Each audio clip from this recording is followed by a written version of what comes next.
Justice 3 Gaming and Justice 3 Strike Force. Welcome to your daily dose of Marvel Strike Force with me. And today we're going to be talking about ISO-8 Blue. And for the most part, I'm going to give you the small details of what they are and what they're going to compose of, and how they're going to relate to the newest team, Heroes for Hire. Because honestly, between all the players that are coming in and shooting for these players, they are a massively effective war defense, and how their ISO-8 blues are going to go can matter a lot to you guys. Also, possibly to those teams coming at them. So let's get things started. What I got up here on the screen for you guys is what my final form I believe is going to be for my ISO-8 blues. Now, just to give you a heads up, in order to upgrade from your greens to your blues, you're only going to need about 10,000 ions, which is not that bad at all. And once that happens, it's going to consume all those crystals from that current class 5, and you're going to get upgraded to blue. But don't worry, the stats for that will stay the same. Now, as I understand it, it's going to be for that ISO-8. I believe you're upgrading the matrix, so I think you only got to do this once, and I'm not entirely sure the way that they have this worded up here. I'm gonna read it again just in case. To unlock the power of T2 ISO-8, a level 75 character will need to equip a T1 green ISO-8 class 5 in each of these slots of the T1 class 5 to upgrade the matrix. So I believe what this really means, though, is, if you're reading between the lines a little bit and you've been upgrading your characters accordingly, you don't have to invest in the final form of that class 5. So you're saving 50,000 ions. Why would they bother saying it like this unless that's the case?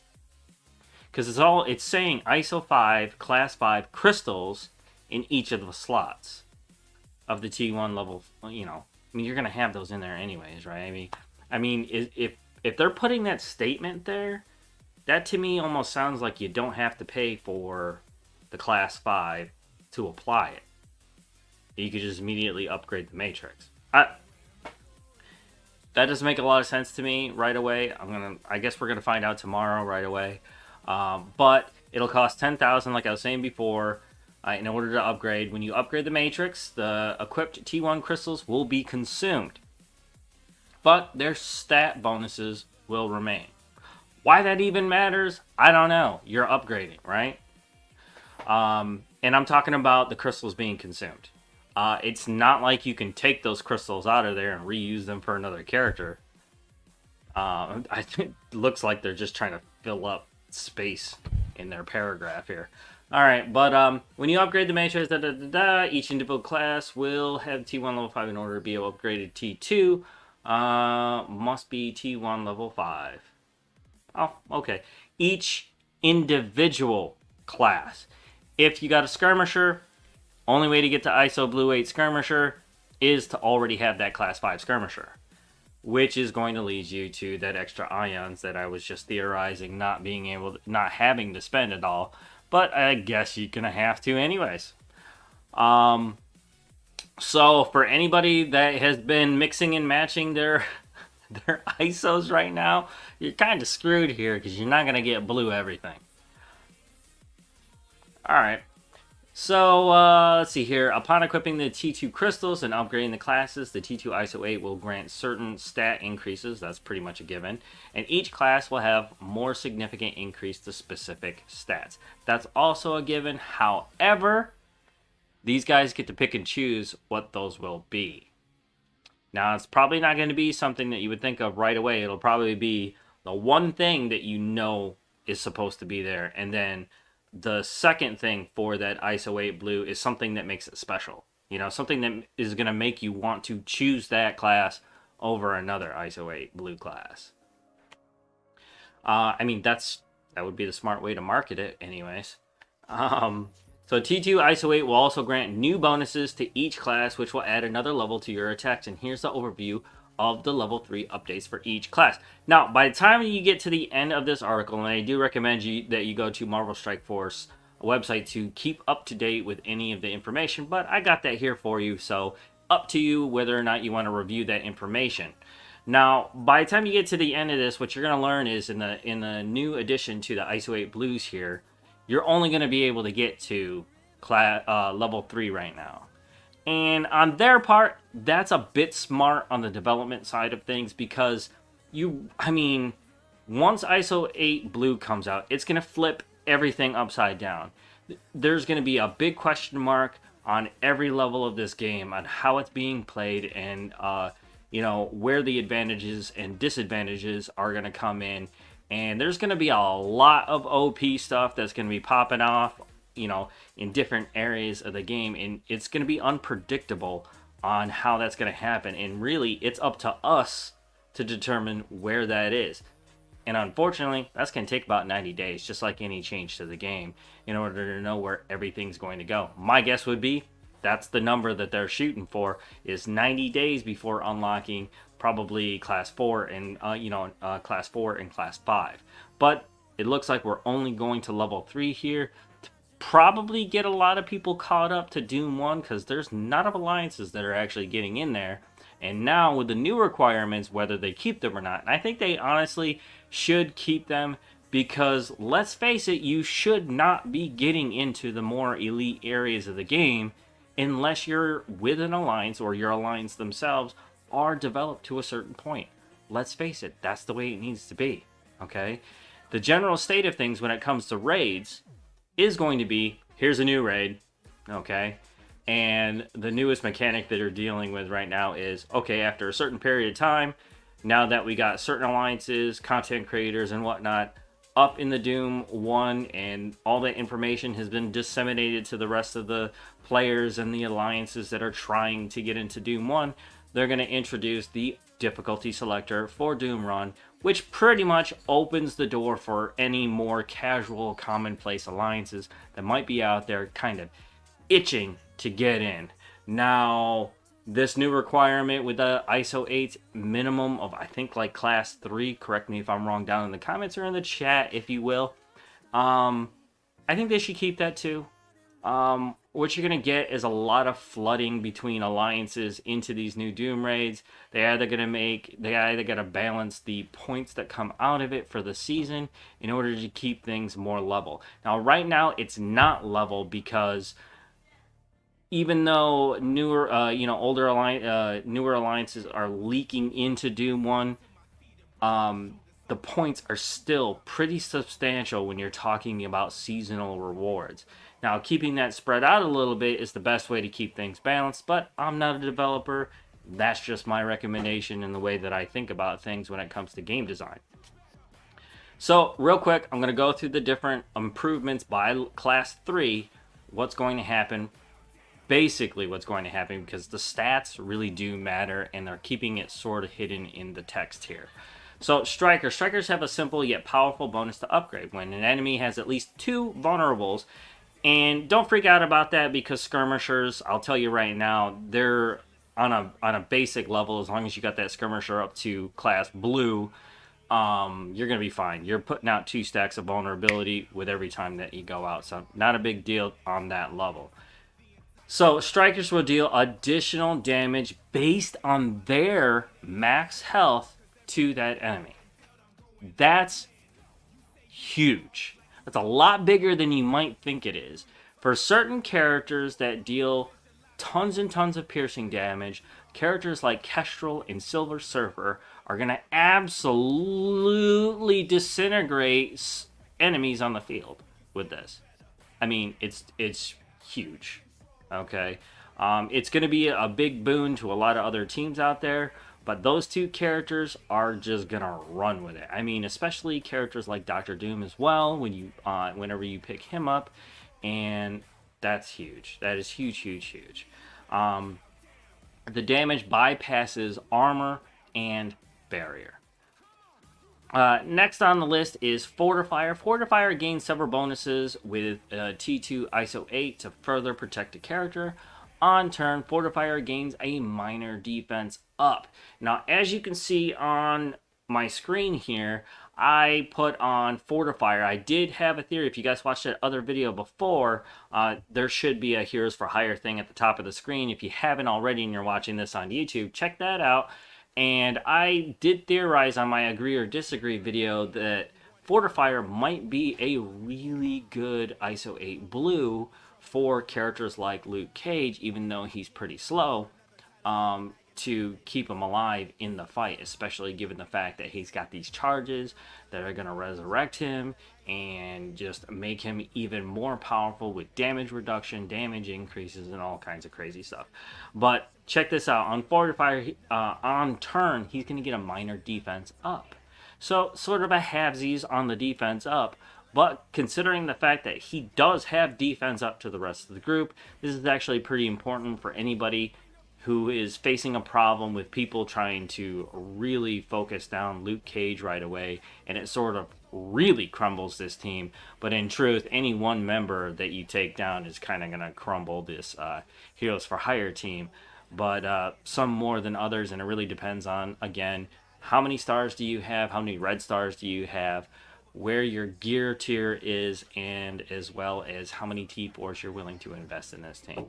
Alright, so here's the other biggest part about this, and it really brings up a lot of questions on what you could do with this Fortifier on war defense with this Heroes for Hire team, which is that Fortifier will also gain barrier on spawn based on their max health. It's not what their current health is. It's not what their, anything else. It's not. They're not abiding by the 30% rule on max health anymore. It's their barrier on their max health. That's barrier. Okay. Whoa. Let's erase that. Hold on a second. Are they trying to trick us here? Fortifiers also gain a barrier on spawn based on their max health. It's already based on their max health. It's 30% of their max health. So there's something hidden in the wording here that we have no idea what that is, because it's already based on their max health. 30% of their max health. So there must be a greater percentage on their max health. That would be my assumption, but we all know how dangerous it is to make that assumption. So right there for me is going to be the make or switch on this Fortifier for my Luke Cage. I don't know, though, because of the on-spawn condition of Fortifier, that's actually pretty powerful. I guess that's up in the air a little bit. Alright, so healer, in addition to increasing the strength of active healing, healers receive 2 additional effects with T2 ISO-8. Ooh, wait a minute.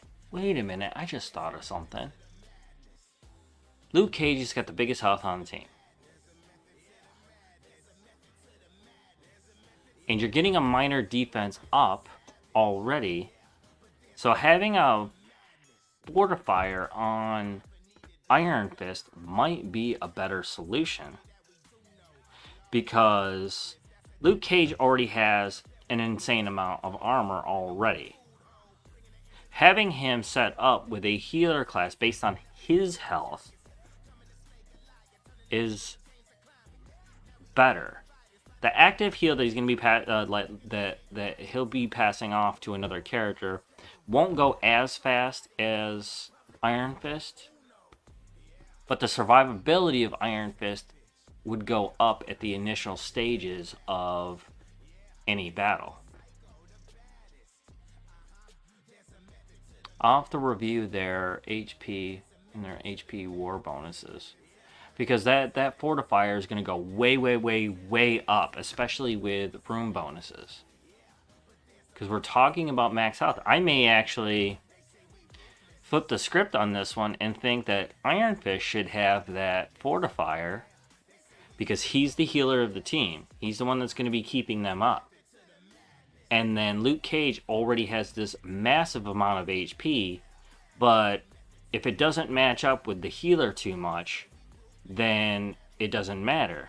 because once Luke Cage starts starts getting those heals, it won't be enough to fill him up back all the way.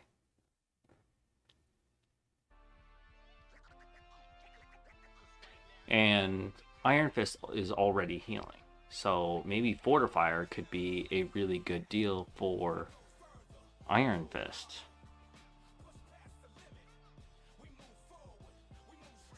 An ally, okay. So, or let's go over the rest of it. They'll clear a minor bleed from an ally with the lowest health. That's pretty useful, especially if you're getting a lot of teams that are coming up with, let's say, a X Factor type of push to this team to try to get them down. That could matter a lot.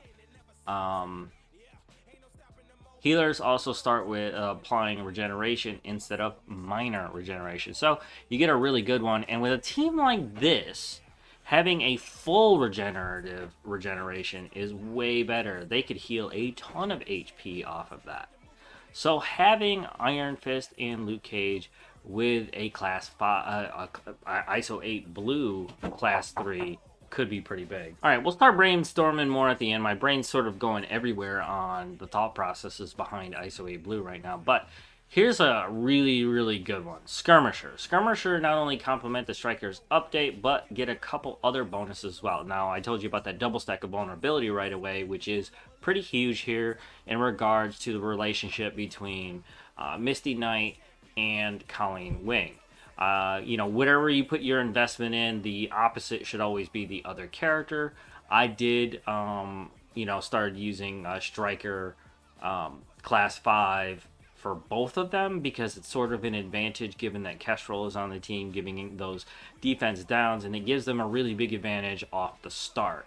However, with ISO Blues, this can change a little bit, considering the fact that Colleen is a little bit faster, will always be going before Misty, but the assisted attacks here are what makes her Skirmisher that much more interesting.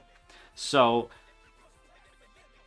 they'll apply the double stack like I was saying before. They'll gain an extra focus for their clear. So if so happens that Colleen is able to hit a vulnerability, she'll be able to get a higher focus to that removal, which is not a big deal, and I'm kind of ignoring that for this team right now, but that's very, very big for some other teams, like let's say Astonishing X-Men. That's a really big one.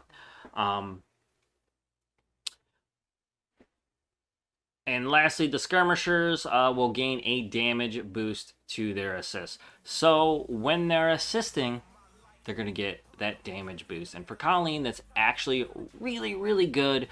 Almost better than having her with Striker, even though she gets that percentage boost to her damage, which is piercing already, and that's pretty big also. But given the kind of targets that are going to be coming at this group, having them pair off like this is a pretty big advantage. Won't know until I get the relative data for ISO Blues here, but we're gonna see how that works in probably through next month, and I'll be gathering that data as we move along. I will be doing a war report for how people are attacking Heroes for Hire up to this point, probably later in the week, so be on the lookout for that video. That'll probably be in the description somewhere as well. Raider. Raiders are definitely for Heroes for Hire. I'm not going to use that for this team, but I can see some very specific teams really, really banking hard on this Raider here. So similar to Skirmishers, Raiders will be spreading around vulnerability more generously with each attack on active ability hits. Now there's the key right there, active ability hits. They'll have a chance to make a bonus attack on each enemy hit for piercing damage. Piercing damage. I see this being a massive boon to characters like Killmonger. Oh my god, you got a strong Killmonger? Well, hello, Raider. Okay, this is gonna just be ridiculous for this character. I mean, the days of fighting these non-stop tough characters like Killmonger are about to come back, because something like Raiders, that is just so detrimental on the defensive side of things. I am strongly consider bringing them back into my lineup. They may be the next project on top of this one, depending on how people are really kind of using. I'm going to be paying close attention to the T4 Confidence on MSF.gg. Do highly recommend going there for all your Marvel Strike Force needs when you need to get a good overlook at where your plans are for Marvel Strike Force. Because remember, the strategy is just as much out of the game as it is in the fight. Man, Raiders. Now, would I consider Raiders on this team at all? I don't think so, because a lot of it is still dependent on that percentage. I was hoping that Raiders were going to get a crit chance percentage manipulator somewhere, but who knows? That may be coming in, like, let's say the class 4 or class 5. I think what they want to do is try to add a special ability to each one of those classes to make them that much cooler and, that more thought-provoking. All right, overall, what do I think about these ISO-8s? And ISO-8 blue, where are you going to get them? Doom 1, that's it. Doom 1 or the market packages that come out. Not calling them offers because they're market packages. They set forth the value and they can set the prices at anything that they want, so they're just market packages. Is that okay? Yeah, definitely. That's gonna be okay. You don't want any, when it comes to game design, you don't want any huge like evolutionary leaps between alliances or characters, because you're gonna get a lot that are gonna break up, and then you got nobody playing your fucking game. And that's something that really needs to have like a really good sensitive touch to, and might be smart that they're locking off 4 and 5 to see how everybody's gonna do with it, see how much of the landscape changes with the new ISO-8 blues. It's going to be locked behind orbs and offers, market packages. But that's pretty much all you need to know on that level. And again, this confirms at launch you'll be able to upgrade to level 3 and be able to upgrade to level 4 and 5 in the future. Now, in the future, it's going to be after the 90 days, minimum.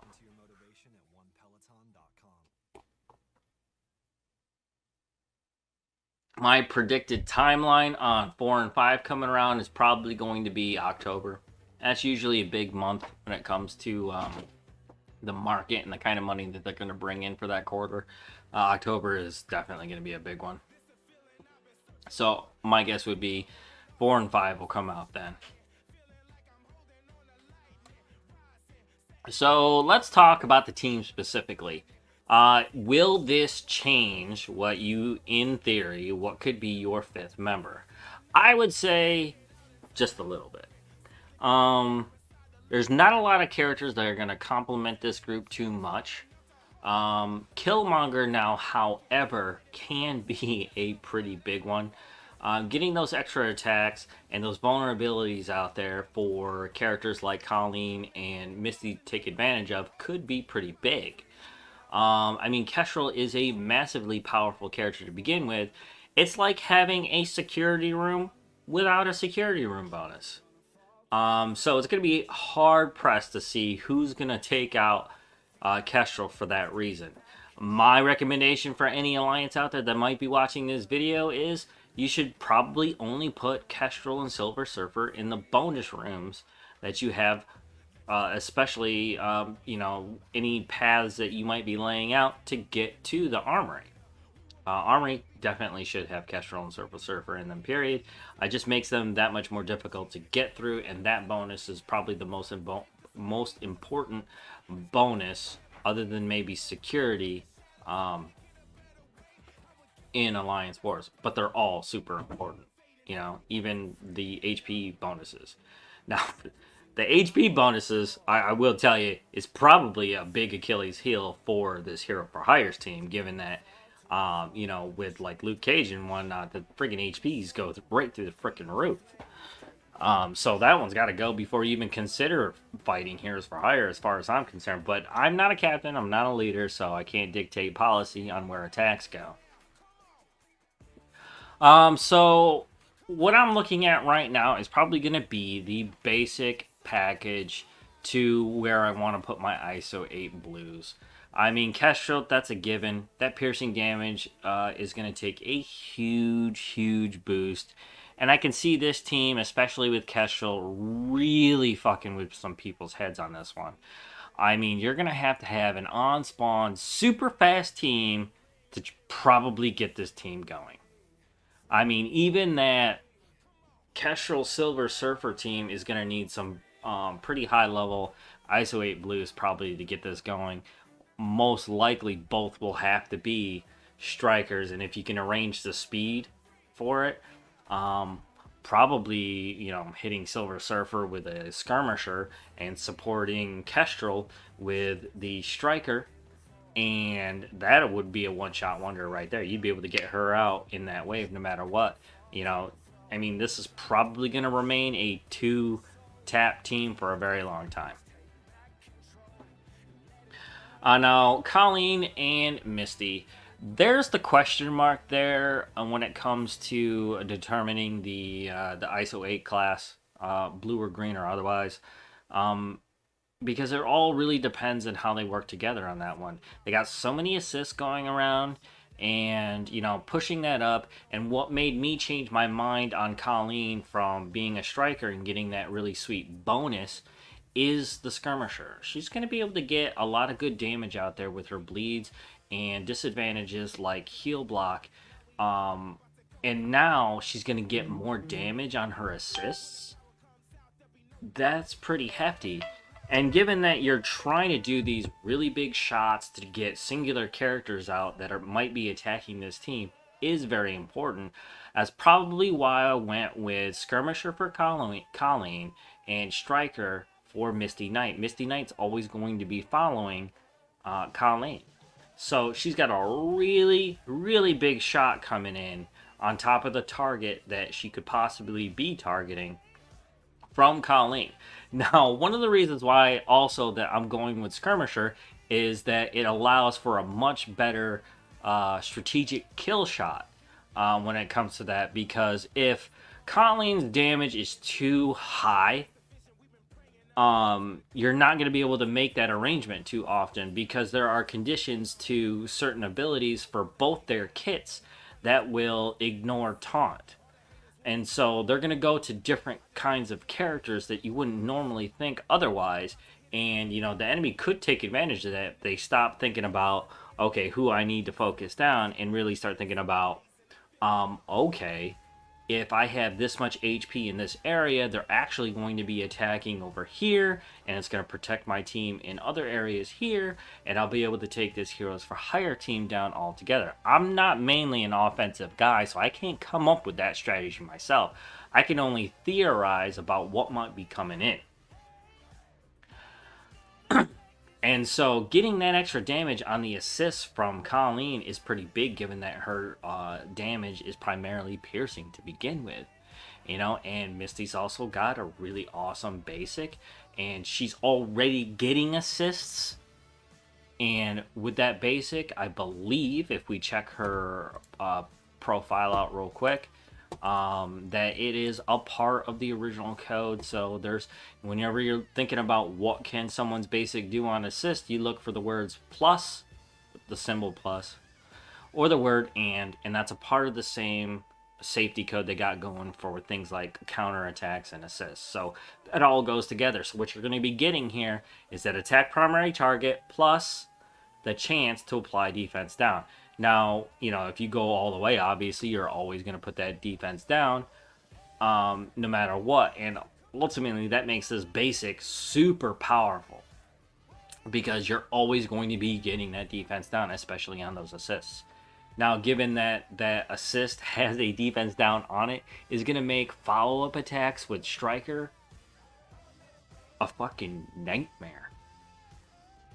I mean, it's going to be like a nuclear explosion. It's going to be one of the most powerful basics in the game in terms of defense and alliance war. That's huge, especially with Striker. So when it comes down to it, she's probably the only solid ISO-8 blue that I'm going to recommend wholeheartedly be Striker. I mean, she's just slow enough. She's always going to be behind Colleen. She's going to get that additional attack. And I mean, look, Strikers deal additional damage based on their max health to the enemy, increasing the Striker's potency. The damage bypasses armor and barrier. Armor and barrier. Okay? So, who gives a flying fuck if you're coming at this team with Fantastic Four or X Factor or anything?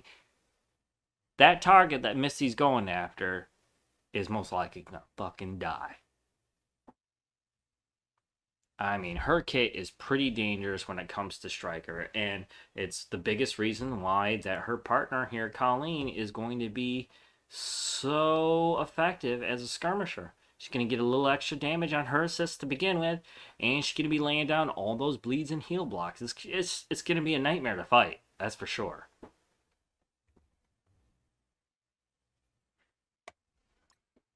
Now, Luke Cage and Iron Fist. Man, they work so well with either Fortifier or the healer class right now, even. That is really going to be a toss-up on where I want to go with these two when it comes to that. Now, with enough red stars, I would wholeheartedly probably go with Fortifier to begin with because, Iron Fist is already healing, most injured allies and has a very cheap, economically cheap special to be able to heal the rest of the group with, and on turns also going to have a really awesome heal to boot. So it leaves RNG to the fact that whether or not someone's going to recover from an injury or not. Now, I think for me, when ISO-8 Blue finally comes out tomorrow or the day after, assuming that, it's a bug-free maintenance, I haven't seen any alert about it, so maybe it isn't tomorrow. Usually that just pops up in the chat and says, oh, maintenance at this time, and it's usually the day after.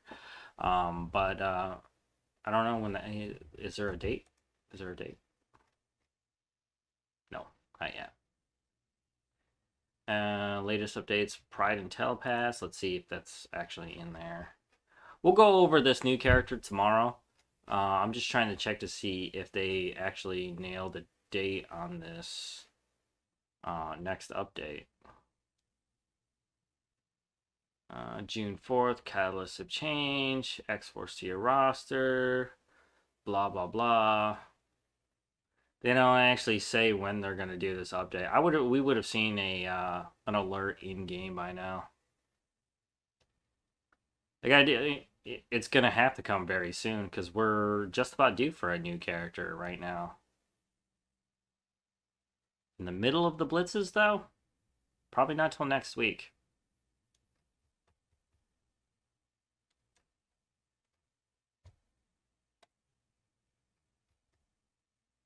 But Fortifier. Why do I think Fortifier is going to be such a huge deal for this team in the future? I have a sinking feeling like 4 and 5 is just going to be a monster upgrade when it comes to it. Now, they were toying with the idea of barrier being spread to multiple teammates way in the beginnings when they were first coming up with these designs. And based on, let's say, player feedback, ones that were allowed to do testing and was probably, blocked off from talking about it at all because there's no final data on this kind of thing. But we may be looking at something like that by Class 5, as in they're going to lay down on turn that 7% that was at Class 5 ISO-8 green. They'll probably do that 7% for the entire team. That'd be fucking huge. Huge, huge, huge. Huge, huge, huge. Now, the X factor, no pun intended, to the actual team in the game is going to be the deciding factor. We'll call it that. The deciding factor for me is going to come down to what the health bonus is to both, Fortifier. It's going to be probably going to be exactly the same between all the different classes. But what we're really looking at here is what is the health boost that's going to happen with the class 5 healer. There could be some kind of manipulator there that's going to be pretty huge. And it's going to be hard to justify not putting Luke Cage in a class 5 ISO-8 blue. Not class 5, but class 3 ISO-8 blue. It's really going to depend on what those numbers are once we finally get to them. Alright, I'm not going to talk you guys' ear off about this anymore. ISO-8 blue, what do you guys think is going to be coming in the future? Is this going to turn the game upside down, or we're going to basically relearn how to play our favorite characters all over again? I believe it's going to be a nightmare at first. It's going to change everything. It really, really is. But it's going to take a bit to get used to, and then they're going to end up doing a little minor freak out again once they unlock the 4 and 5. And I have a feeling they're just kind of biding their time, seeing where everybody's using their stuff, and is going to put bonuses or whatever the fuck they want in 4 and 5 to make it that much more marketable for when they do that. So thanks for coming by and watching. If you guys like Marvel Strike Force as much as I love it, consider following this channel right here on twitch.tv/Justice3Gaming. I do upload this video to Justice 3 Strike Force, which is my dedicated YouTube channel for Marvel Strike Force information. I only do the daily Strike Force show now because everything is just getting a little bit convoluted when it comes to the information that comes in this game and all other games, and I just like the idea of just talking about my favorite game. So if you do like that, consider liking and subscribing to both my Justice 3 Gaming and Justice 3 Strike Force channels. Subscribe to them as well. Turn on that notifications bell so you know when I'm uploading any awesome videos for you guys to watch. And always comment on things that I might be saying wrong. The best way to know everything is for someone to just step up and say, nope, you're wrong, but guess what happens when that person teaches me about that new thing? I know everything again. Do I know everything? Fuck no, I don't know everything. Anybody who says they know everything is full of shit. But I digress. I hope you enjoyed your time with this video. I wish you passion, love, and gaming. And never forget, rule number 1 gaming is to go where the fun is, no matter what your alliance is trying to force you into doing or bullying you into doing. Don't buckle into the peer pressure. Play your game, because ultimately this is your game. Have fun with it. And I wish you the best. Summer vacation is coming up. I'm hoping to see a lot more of you guys right here on the channel. Thank you again for watching, and I'll see you guys on the next show.